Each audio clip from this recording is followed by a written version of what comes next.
Sí, sería muy bueno maximizar. Ah, ok, ya estoy.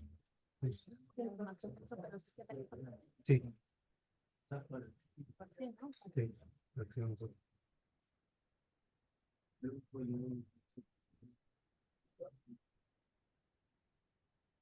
Bueno, buenas tardes. Seguimos con la tercera mesa que se titula Tradición, Cultura, Náhuatl y Humanismo Cristiano. Empezamos con la ponencia del maestro Ulises Valiente Argüelles, profesor del claustro de Sor Juana y coordinador del Seminario de Códices de la Ciudad de México. Le cedo la palabra al maestro Ulises.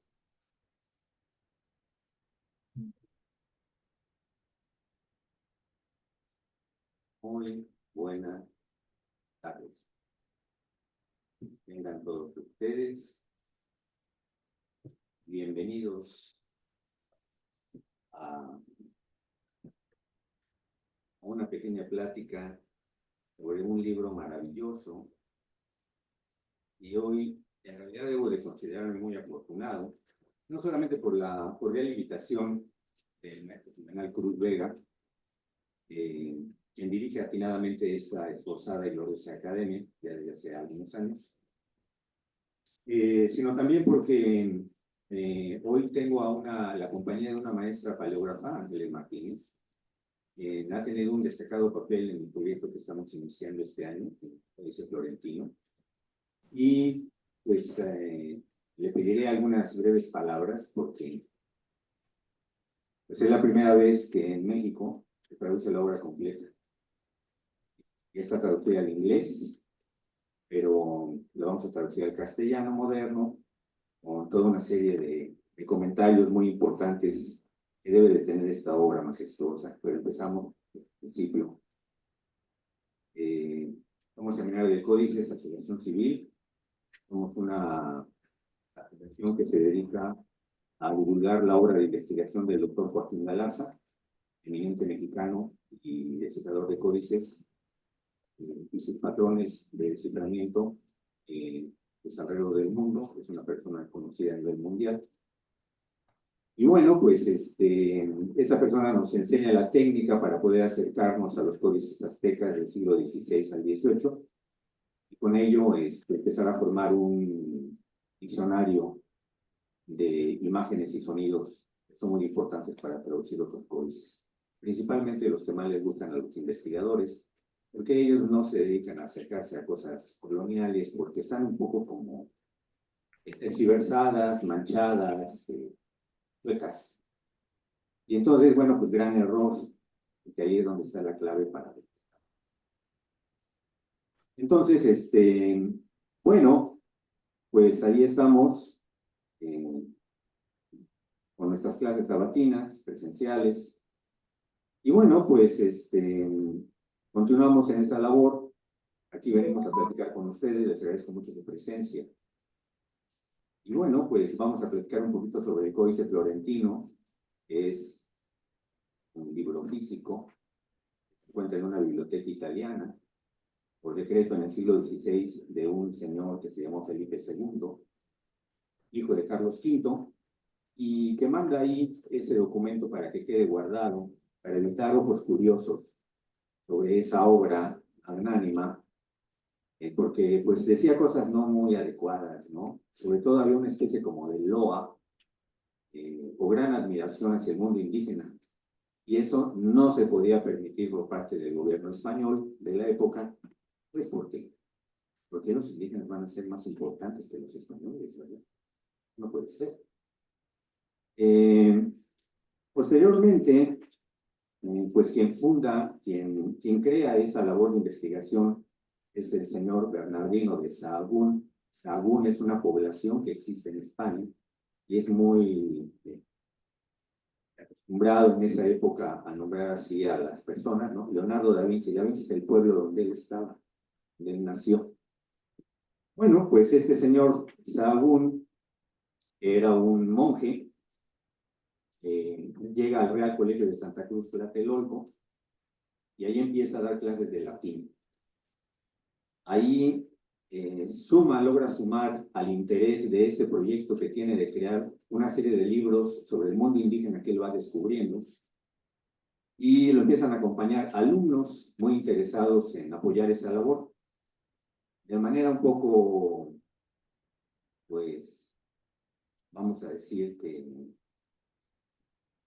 de vera, el doctor Joaquín Galarza siempre decía, este documento fue hecho por los maestros de Sahagún, es decir, Sahagún es simplemente una persona que se dedica a copiar documentos, es decir, a recogerlos físicamente. Ya tengo 2 botellas de agua, ya me voy con mis 2 botellas de agua. Pero él no fabrica el agua ni el envase. Esto lo fabrican otras personas. Exactamente sucede con este documento y muchos otros que llegan a sus manos. Esto es para poner en clara las cosas. Y ahora con el resurgimiento del mundo indígena, pues le gusta a quien le guste y a quien no le guste. Esta persona, Sahagún, está muy interesada en retratar el mundo que él va descubriendo aquí en América. ¿Qué tipo de construcción social tenían los indígenas? ¿Cuáles eran sus creencias? ¿Qué comían? ¿Cómo vestían? ¿Dónde vivían? ¿Cómo se organizaban políticamente? Etcétera, etcétera, etcétera. Y concluye con este documento, no es el único, que es el famoso Códice Florentino. En los términos muy gentiles se le llama algo así como la parte ilustrada de la historia general de las cosas de la Nueva España. Totalmente falso. Eso es un documento totalmente aparte. Y nosotros vamos a ver aquí de un documento que está construido en base a varios documentos. Y esto, por favor. Esa es la portada del documento que se encuentra ahora en una biblioteca italiana, la Biblioteca Medicea, porque la funda un señor Medici. No es la portada original. Generalmente los documentos del siglo XVI y XVII son solamente pergaminos, están doblados y se acabó. No hay ninguna... A veces hay algún nombre por ahí escrito con alguna tinta, pero nada más. El estado de conservación es excelente. La siguiente, por favor. Y bueno, pues después de un índice, de un prólogo y un índice muy abundantes, se nos viene esta primera folio o página con una serie de dibujitos muy extraños. Y para nosotros los europeizados o europeos, pues es un impacto, ¿no? ¿Por qué un libro tan serio va a tener monitos? Al doctor Galarza siempre le decían, oiga, ya cuando hace sus estudios, ¿ya le puso monitos? Todo el estudio de Galarza trae monitos. Entonces, son muy importantes los monitos, porque sin monitos, pues en realidad no hay libro azteca. Los aztecas, como todos ustedes saben, escribían con monitos. Ellos ejecutaban todas sus instrucciones que eran sujeto, verbo y predicado en base a monitos. Y esos monitos, ¿qué clave tenían para poder portar los sonidos y los significados tan complejos que puede tener una lengua que en su momento fue descrita como más compleja que el latín? Pues debe ser una situación muy compleja. ¿Cuál es la complejidad de esos monitos, que se llaman glifos en realidad, tomados de los descubrimientos franceses del siglo XIX, usados por el señor Napoleón Bonaparte, en tierras egipcias? Bueno, pues deben tener claves muy interesantes y muy importantes, que deben estar registradas, pues, para goce de nuestro patrimonio. Yo no dudo que algún egipcio ahorita, cuando lleve a pasear a algunos turistas que vienen de cualquier parte del mundo, pues se para con gran orgullo y dice, esto hicieron mis ancestros. De alguna manera aquí está mi sangre. Entonces, cuando ustedes van a Cholula, de alguna manera, y también la de varios de ustedes, algunos, la verdad, los veo un poco rubios, ¿no? No, eso no es ningún problema. No tenemos ningún problema con los rubios, pero con algunos morenitos que están aquí muy guapos, y bellas. Ahí están los mexicanos. Dicen, los aztecas, ¿dónde están los aztecas? Todos los aztecas ya se murieron. Ahí están. Unos más aztecas que otros, pero todos están ahí. Entonces, bueno, se nos presenta esta situación, es un impacto, Siguiente, por favor.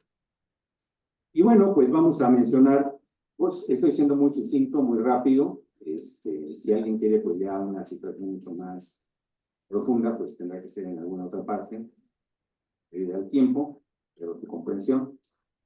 Y bueno, pues este códice en realidad se llama como códice anotado. ¿Por qué? Porque tiene monitos y letras en caracteres romanos.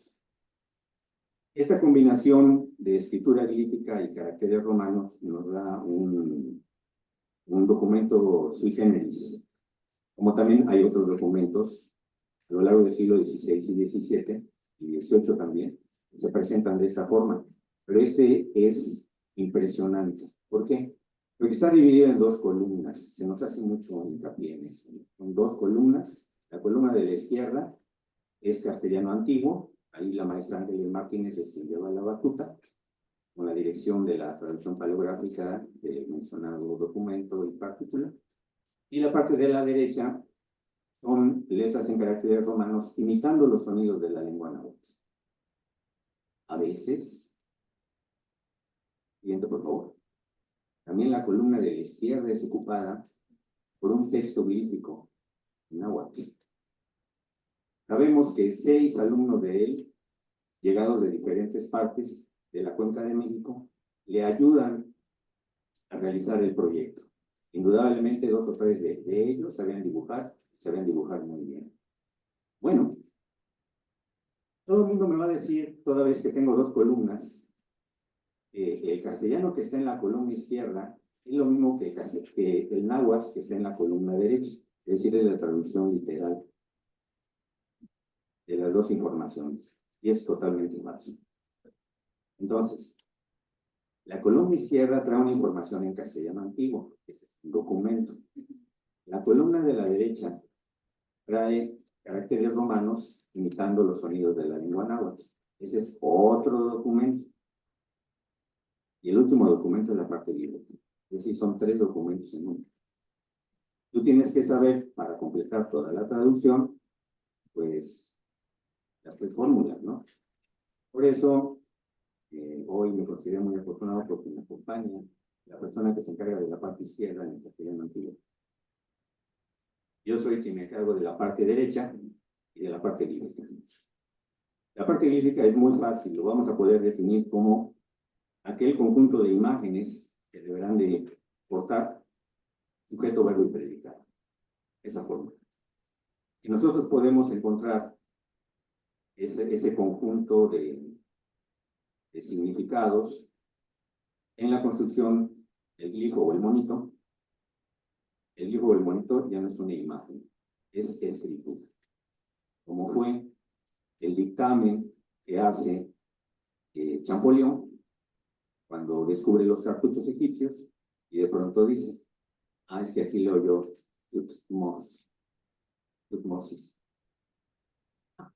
No son bonitos, es escritura.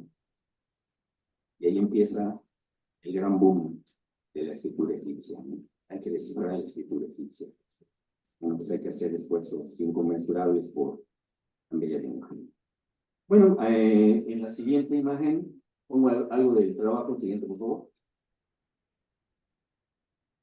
Siguiente, por favor. Pongo algo del trabajo que está haciendo la maestra Ángeles Martínez, aquí presente con nosotros. No sé qué onda, maestra. Estoy viendo que te está haciendo chiquita. Sí. Y bueno, pues ahí nos vamos ayudando y pues ha sido una especie de juego de tenis muy interesante. Las obras tan complejas a veces del mundo antiguo no pueden ser descifradas por una sola persona. A veces se necesita de un biólogo, ¿verdad, maestro Tepos? A veces, primero Tepos. Bueno, damos unos banquetazos ahí con las flores, ¿no? Que salen luego en algunos códices, ¿no? Los insectos o las aves, ¿no? Es una delicia, es una cosa impresionante, ¿no? Entonces, uno que está emocionado en esa situación. Siguiente, por favor. Bueno, para concluir nuestra labor ante ustedes y explicar cómo va este proyecto que se inicia en este año y el cual se espera se concluya en 10 años más, porque son 12 tomos. esta parte de aquí, yo ahorita la voy a leer. Es una parte que viene después del prólogo y del índice, y es una descripción que se hace a Huitzilopochtli. Huitzilopochtli es una gran divinidad de la cuenca central, casi único en el mundo náhuatl, porque quien lo promueve básicamente son los aztecas, ¿no? Esas personas que viven en lo que ahora es el Zócalo de la Ciudad de México. No tenemos conocimiento de que otros grupos, aunque se rumora que en Azcapotzalco algo se hablaba de esa divinidad. La razón es muy importante. Cada ciudad que existía en el mundo antiguo, en nuestro país, era una especie de ciudad-estado. Entonces eran ciudades independientes que tenían sus límites territoriales perfectamente fijados y no los podías cruzar bajo permiso solamente de la guardia que estaba ahí. Y era como entrar en otro país totalmente distinto. Yo no puedo entrar por mis anchas a Guatemala, o un guatemalteco no puede entrar por sus anchas a Brasil. Tienen que pedir permiso. Era autorizado. Bueno, pues exactamente aquí pasaba eso. De manera que Huitzilopochtli era una divinidad tan particular porque solamente en el Zócalo, que hoy se conoce así, pues se le adoraba. Entonces voy a leer el texto en náhuatl, ustedes lo pueden ver en su traducción. Siguiente, por favor. Siguiente, por favor. Siguiente, por favor. Ahí está, ese es el texto, y dice así, en náhuatl primero, y luego, bueno, ustedes ya podrán leer ahí de manera continua en castellano, ¿no? Huitzilopochtli. Ahí es la traducción de Huitzilopochtli. San más igual San Tlacatlicata. Nahual Tzauhuitl Atlacasemele Ixcuepan. Es un pequeño fragmento de cómo empieza a describir este indígena culturizado a esa debilidad que ya se fue. Ya se fue hace como unos 30 años, o más, como 50, porque en los 70s es cuando, 1570 es cuando se redacta este documento. Pues es maravilloso cómo nos describe esta divinidad. Enjambre de colibríes que revolotean hacia la izquierda. Es como alguien del pueblo. Es solamente un hombre. Pero es quien te protege, aunque sea un hombre, es quien te protege en su proximidad. Está cerca de ti. Es un prodigio. Es superhombre. Puede hacer que la gente vea lo que desconoce. De esa forma, cuando los monjes católicos llegan aquí a convencernos de que necesitamos un nuevo Dios, por eso es que no lo aceptamos. Porque la respuesta fue, lo que hacen nuestros dioses ya es suficiente. No necesita traer otro Dios que haga más o menos lo mismo, o inclusive sea inferior. Aquí es el teléfono. Los dioses No, y los necesitas. ¿Qué te parece si de pronto ya te digo? Digo, me tardé 500 años. Pero bueno, lo necesito. Yo te lo dije hace 500 años. La última parte con la que me refiero, con la que concluye esta brevísima plática, hablando sobre este exquisito documento que, en cuanto empieza a verter sus palabras, es como miel, que se empieza a saborear, ¿no? Porque empezamos a vivir. Hay expresiones típicas que se manejan ahí, que ya no se manejan en náhuatl. Por ejemplo, topili es un cetro. Y actualmente todo cetro se le dice topili. Pero había un cetro más especial que los topilis. Ese nombre viene ahí y es Matacashi. De manera que si tú te quieres referir a un cetro excelso y recamado con joya, es un Matacashi, es un topili. ¿Sí? En fin, La última parte del documento pues va a ser traducir. Siguiente, por favor. Esta parte, es la parte glífica. Aquí está Huitzilopochtli, siendo descrito glíficamente. Y bueno, pues rápidamente podemos leer en náhuatl, Izcactenican, Huitzilopochtli, Inteotl. Eso es lo que dice aquí. Mochichihuaya, Cuitlapan, Pinahual, Penintlaltecotl, Eumus. Au, Xochi, Huahuachahual, Au, Huitzilihuillo, Anacochi. Esas partes son las que nosotros leemos porque él está construido con una serie de adornos y maquillajes que hacen que sea el grandísimo Dios Huitzilopochtli. Eso es lo que estamos leyendo en náhuatl, porque ahí lo dice. Por supuesto, yo debo de construir todo bajo la regla verbo, verbo, predicar. Quien está ahí es un personaje que está ejecutando una serie de acciones y que porta una serie de adornos que deben ser leídos en el idioma de origen. Y posteriormente ya ser traducidos al idioma que tú gustes y mandes. Ruso, chino, noruego, sueco, etcétera, etcétera. Bueno, pues esta es la labor que estamos haciendo. Están todos cordialmente invitados. Podemos tener una reunión muy padriuris de internet. Porque pues, necesitamos expertos. A alguien le gusta la biología, él es especialista en insectos, y alguien es geógrafo. Buscamos más o menos unos 10 expertos en diferentes disciplinas. Y bueno, pues si los conseguimos, qué bueno, y si no, continuamos con la labor, la cual seguramente no desmerecerá, ya que pues, tenemos algo de experiencia en estas situaciones. No hay espacio para preguntas. Bueno, pues yo les agradezco mucho que hayan venido a escuchar qué hacen algunos mexicanos por ahí, escondidos en un hoyo de